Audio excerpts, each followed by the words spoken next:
Hi everyone, welcome to English Digest. I'm Sam. And I'm Angeline. So we're so glad you could join us today. Today, our writing task requires us to write an essay based on a picture. So I actually find this type of writing exercise really interesting because you can see how differently people can interpret the same picture. Yes, OK. 今天呢，我们要进行的就是看图写作咯。看图写作呢，总是很有趣，因为呢，一张图哦，每个人的见解都不一样，每个人看到的东西都不一样。In fact, Sam and I will likely have a different interpretation for this picture that we're about to see later.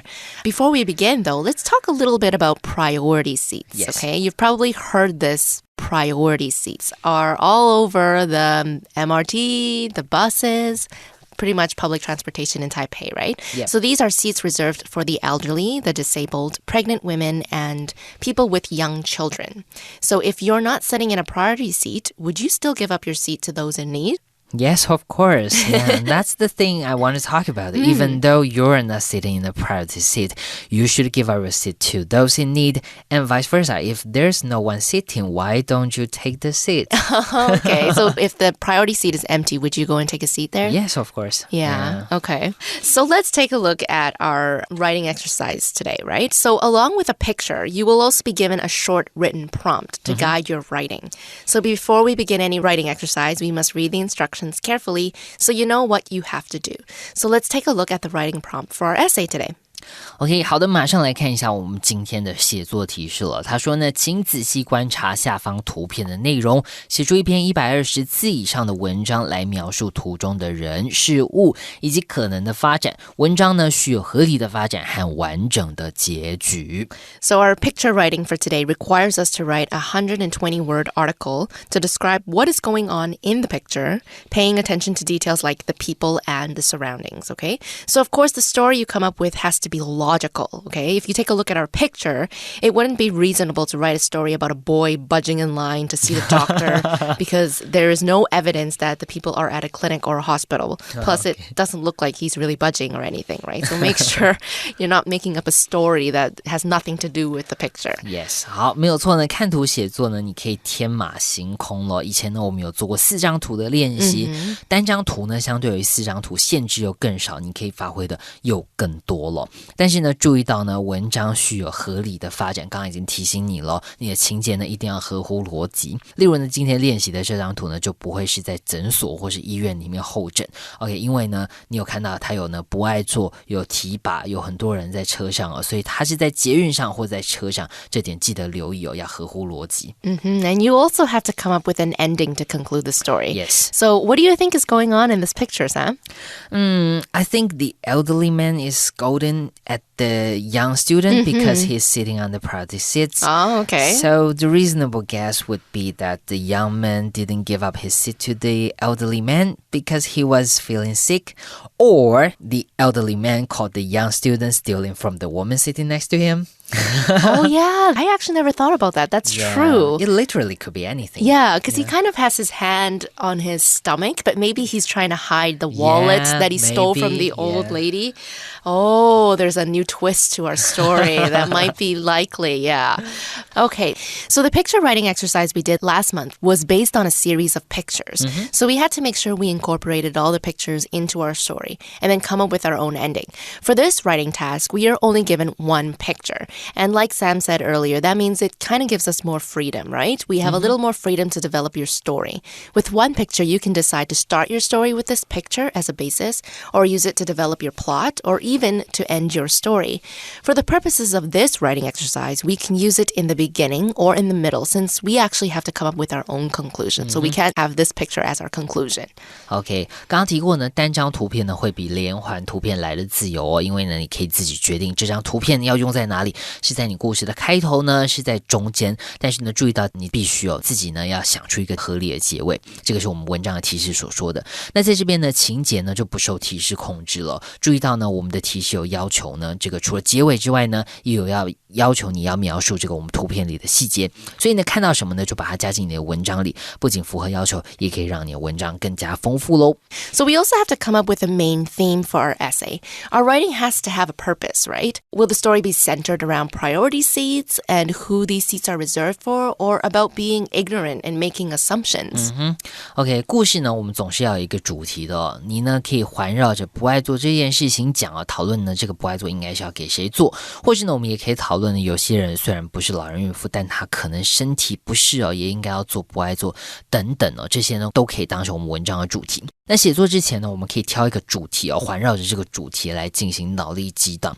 脑力激荡的时候呢，不管是中文、英文，甚至你画图都好啊，你可以呢在这个中心思想的外围填上呢任何你想到的东西，越多越好。脑力激荡过后呢，我们再来挑出可以用的，去无存菁，整理我们的灵感之后呢，再来进行大纲。Okay, so the approach you might want to take with this writing exercise is to write about what is happening in the picture in the first paragraph, right? Describe what is going on. Well, what we can see is a young boy is occupying a priority seat, and an elderly man is angry about something. In the second paragraph, we can consider giving an explanation for why the young boy is not giving up his seat. 好，所以呢建议的做法呢，在文章里面第一段落可以描述一下图片发生了什么事情，比方说这个男孩他占据了这个不爱做，然后这个老人呢在骂他，但是什么事情骂他呢？在这边我们可以第一个段落来描述一下，那第二个段落呢就可以探讨一下为什么会发生这件事情，比方说呢他是不是身体不适啊，还是他在滑手机啊 OK， 或者是呢经过了这件事情之后，这个角色有了什么体悟或是启发啊，这个呢我们可以在第二段落来讨论一下。So remember to pay attention to things like spelling, grammar, and punctuation, right? When you're writing up a story or essay or article, anything, always pay attention to spelling, grammar, and punctuation. We're writing a narrative essay. So you can use either the first person, telling the story from the point of view of the elderly woman, the young boy, maybe an onlooker, or even the elderly man. Yes. Okay? Or you could also use third person to write the essay. 好，所以呢在这篇文章我们要描述图片，讲一个故事，也就是叙述文。在叙述文里面呢，提醒大家呢要先注意到你字有没有拼错啦，你的文法有没有用错。再来呢，在文章里面我们可以使用第一人称的角度来写作，你可以当图片里面的任何一个人，或者是呢用第三人称使用第三人称的角度来写作的时候呢，建议你可以将图中的角色命名，这样呢才不会一直比方说 she 啊 he 啊，讲到最后都不知道你在讲谁哦。That's true, yeah. Okay, so this is something new that we've come up with for our writing exercises. We've actually done this before. We just never categorized the fact that we've been doing this. But it's pretty much called brainstorming, okay? So even before we start our outline, we need to think about ideas. And usually me and Sam are the ones giving out ideas in the very beginning, right? That's before we talk about our outline. But brainstorming is very, very important. So before we begin drafting our essay, let's brainstorm some ideas based on what we see in the picture, okay? Take notes of what you see while keeping the 5 W's, who, what, where, when, why in mind, and also how, right? Yes. Who is in the picture? What is happening? Where is the picture set? When do you think the picture is set? And why might what is happening in the picture be happening? 好，所以呢我常说呢这个看图写作最简单因为呢你看着图就把所有事情就讲完了。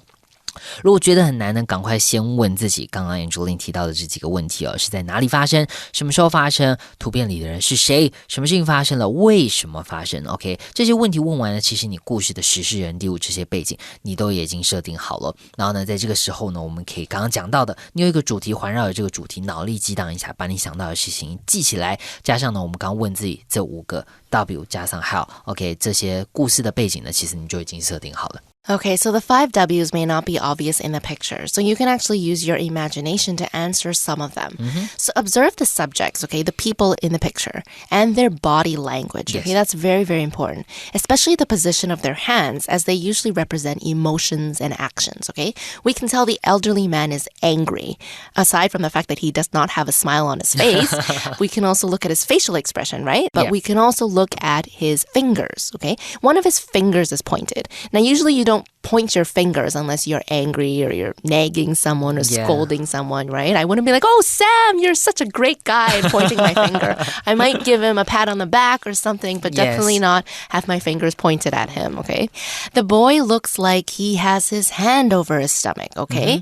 So from that, we can kind of guess, oh, maybe he's unwell. He's not feeling very well.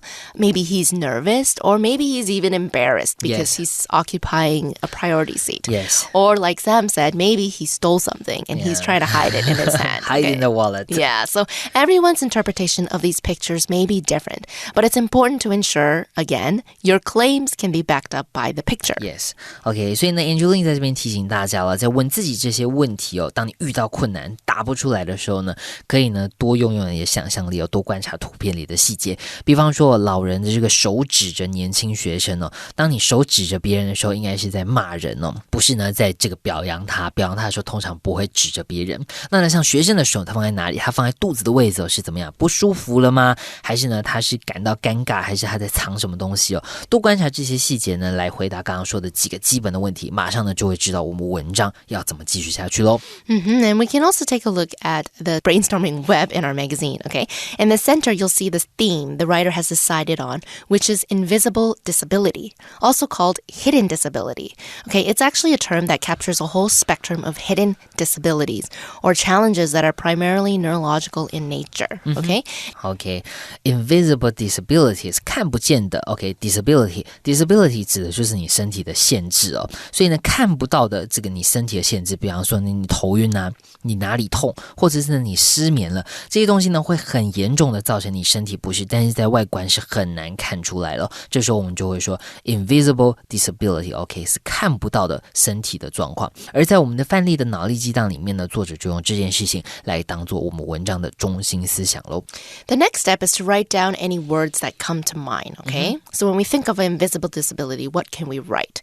We can even write all of these disabilities, right? Extreme fatigue, dizziness, chronic pain. Words then can be grouped together according to how they are related to each other. So feel free to write as many words as you want. In fact, the more the better. The biggest advantage of brainstorming is the amount of ideas that are generated, okay? This will make structuring your outline easier. Yes. And when you're brainstorming, you might be able to come up with like 2 branches of thoughts that you come up with. And then maybe initially you decided that you wanted to write based on priority seats. Yes. And then you realize, oh, the other idea that you came up with has actually even more facts and more information. And then you decide, okay, let's change course. Let's write about something else instead. Yeah, OK, 所以呢这个脑力激荡呢还有刚刚提到的一个好处，除了呢你可以帮助后面文章在列大纲的时候你有很多这个 idea 之外呢，事实上呢你也可能可以有2个不一样的这个中心思想啊。比方说一开始你可能是想要写这个博爱座，讨论博爱座是应该要让谁来做，但是呢你可能之后写了这个隐形的需求哦，可能觉得事实上这个不是你原本要写的，但是它里面其实有更多细节更多东西可以讨论哦，所以呢你可以换到你觉得比较好讲的主题，这个呢也是脑力激荡 brainstorm 的一个很好的用途。Okay, so now that we've done our brainstorming, we got all of our ideas down, it's time to look at our structure and our outline, okay? So the next order of business after brainstorming is to organize the ideas into an outline, okay? So an outline can help us organize the paragraphs into an order that makes sense, and it also ensures each paragraph is fully developed. OK, 脑力激荡完了呢，就可以来拟定大纲了。拟定大纲呢，可以帮助你缩短实际写作的时间，而且会让你的整体文章架构更好。所以记得一定要先把你想要写些什么先条列出来咯。That's right. Okay, so let's take a look at the outline created for writing sample 1. Okay, our first topic sentence is, Kevin got on the MRT feeling unwell. Okay, A, he was relieved to see an empty priority seat. B, he sat down next to an old woman. C, he didn't notice an older man coming toward him. And D, the older man demanded that Kevin get out of the priority seat.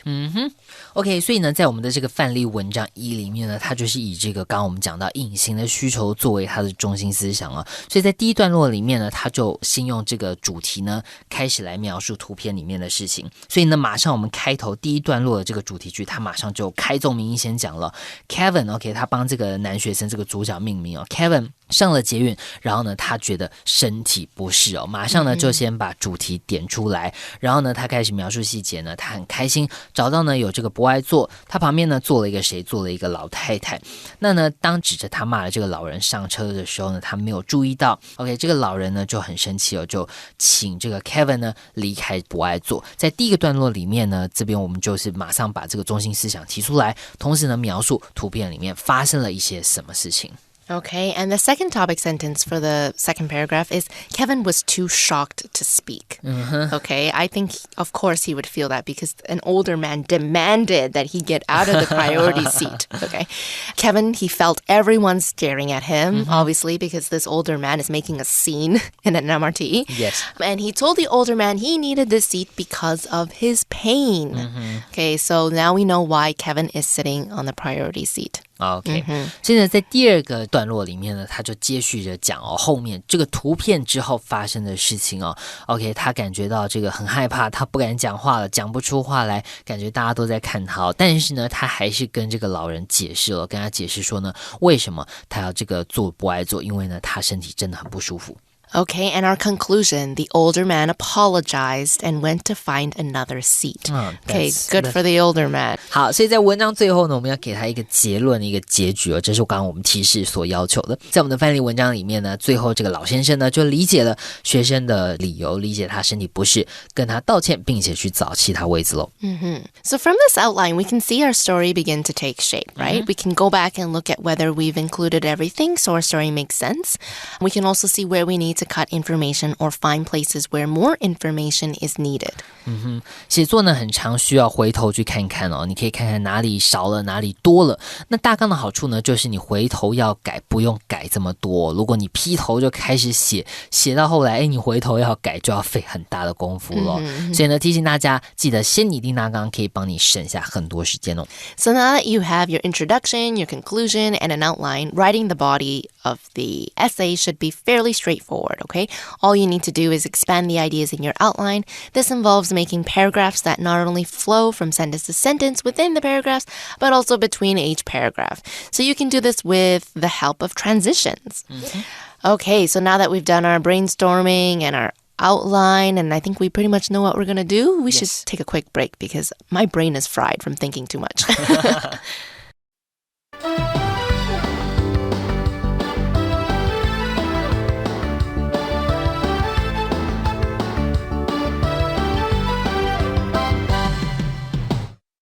Writing Sample 1.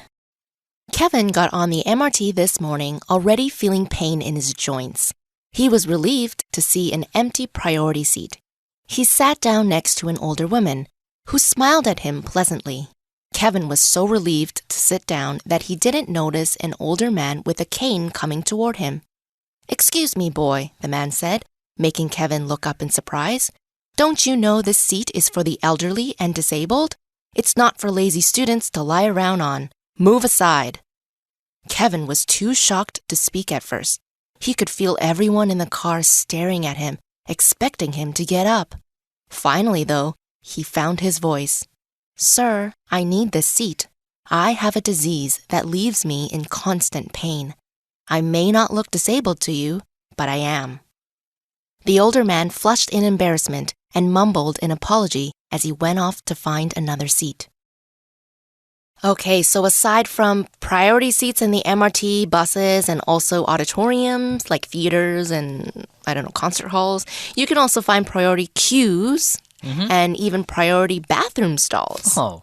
Okay, so I have a question. Do you think it's okay to sit in a priority seat if it's not in use? Yes. Like I said, priority seats mean these people, like elderly pregnant woman, has high priority in using these seats, but it doesn't mean you cannot sit on it. Okay. The reason why I'm asking this is because actually, when I first came to Taiwan, I noticed that actually people don't sit in the priority seats. They kind of leave them empty. Yes. And I always felt bad, so I never went to sit in the priority seats. But in other countries like Hong Kong, Singapore, Vancouver, we can sit in the priority seat. But obviously, we have to get up when we see somebody who needs it, right? Yes. Yeah, so that's why I was always confused because in Taiwan, people are so polite. They never sit in the priority seats. Well, most of the time.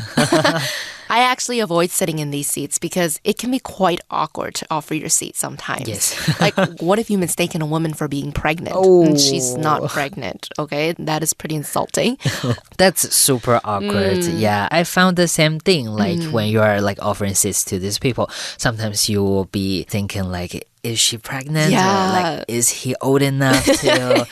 It's really hard. And yeah, but when the train is super empty, I would absolutely sit on it. Yeah, of course. Okay, I see. So I think the old man was actually rather rude to confront the boy in this matter, okay? He made an awful assumption about the boy and he even called him lazy. No, that's no. Yeah, he could have been polite about it instead of saying, move aside. Yeah. By the way, move aside, step aside, move away. They actually sound like orders, okay?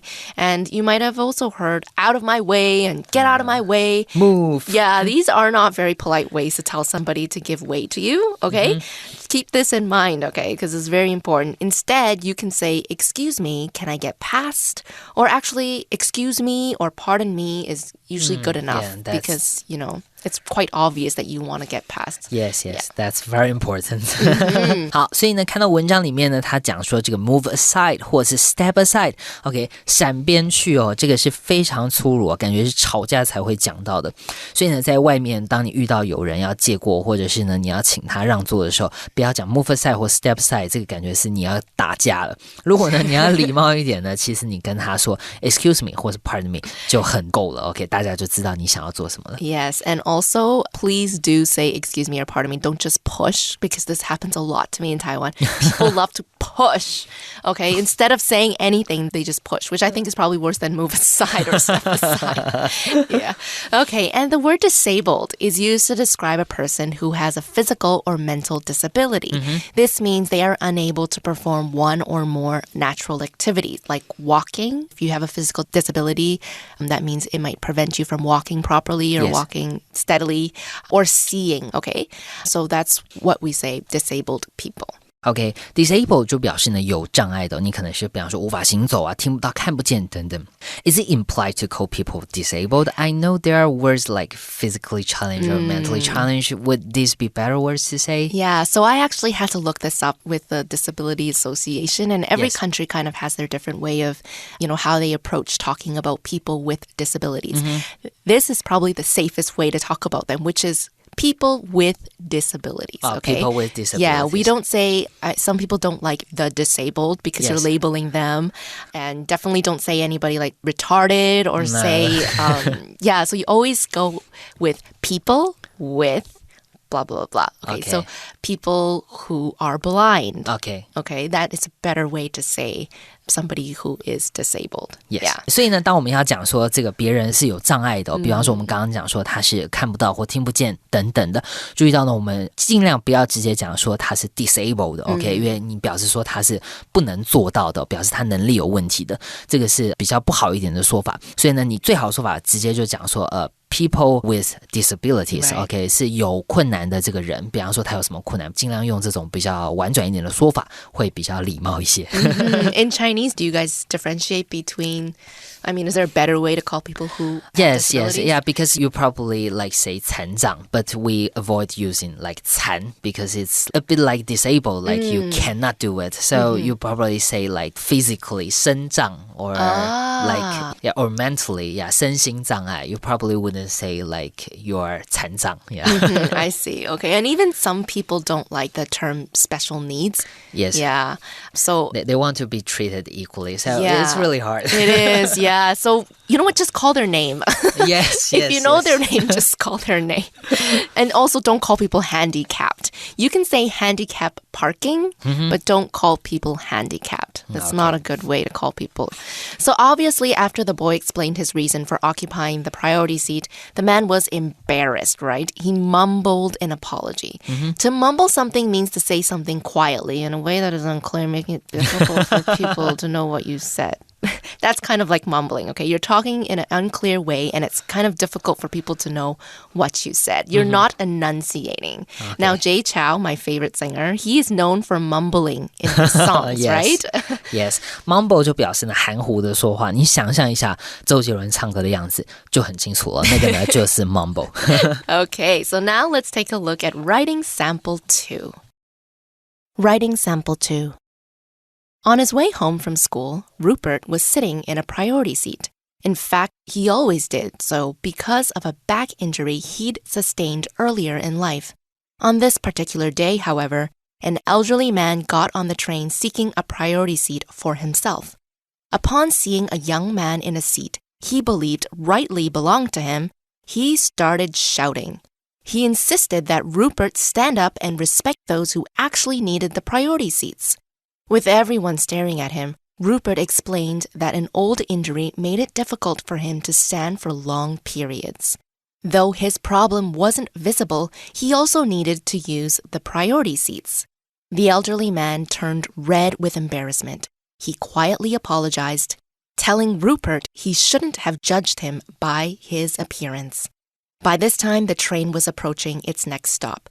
Another passenger was able to offer their seat to the man, which he graciously accepted. Okay, so I remember when I pulled a muscle in my back, which I probably talked about maybe too often. It left me bedridden. That means I couldn't get out of my bed. I couldn't even stand straight. It was a long road to recovery, and I even wore this back support belt, okay, to ensure my spine stayed put after the chiropractor realigned my spine. So I was like walking around and I had this like brace looking thing on my back. Sustaining a back injury can be extremely painful and it can cause you to be less mobile. The word sustain means to suffer damage, an injury or loss of money. For example, we can say the Notre Dame sustained major fire damage a few months ago. Yes. Right? And when we talk about a company losing a lot of money, we can say the company sustained heavy financial losses last year. Sustain 这个动词就可以表示这个遭受、蒙受通常呢是不好的东西。哪些东西比方说像巴黎圣母院前阵子惨遭祝融，或者是呢这家公司蒙受这个巨大的财务亏损，像这种不好的东西你遭受到了、蒙受到了，我们就说 sustain。Yeah, I can totally relate to Rupert's pain. I mean, it's really not a good idea to stand for long periods when you have a back injury because it really puts too much stress on your muscles. And plus, it can be dangerous, right? The word rightly means correctly or for good reason, right? So because Rupert shouldn't be standing for too long and he really shouldn't be standing in a moving vehicle, he can rightly use the seats, right? Yes. Okay, rightly 呢就表示正确的、公正的，或者是呢我们可以像这个，比方说像我们刚刚文章里面讲说 Rupert 因为他这个受伤了，所以他是 rightly 他就是可以好好的来坐这个椅子，或者是呢像这个例句I don't rightly know if it was Tuesday or Wednesday， 我说不准那天是星期二还是星期三，说不准 OK 准不准也可以使用 rightly。 Okay, and the phrase to turn red, well, it means to be very embarrassed, okay? This phrase is actually quite literal since we usually get red in the face when we're embarrassed. Yes, yeah. 没错，什么时候会脸红当然是你很害羞、很丢脸的时候。所以英文呢，我们也说 turn red， 你很脸红，你害羞，对。So the take-home message today is don't be too quick to judge. No. Don't judge people based on their appearance, okay? So that's all the time we have for today. Thank you so much for joining us. This is Angeline. This is Sam. Bye-bye. Bye.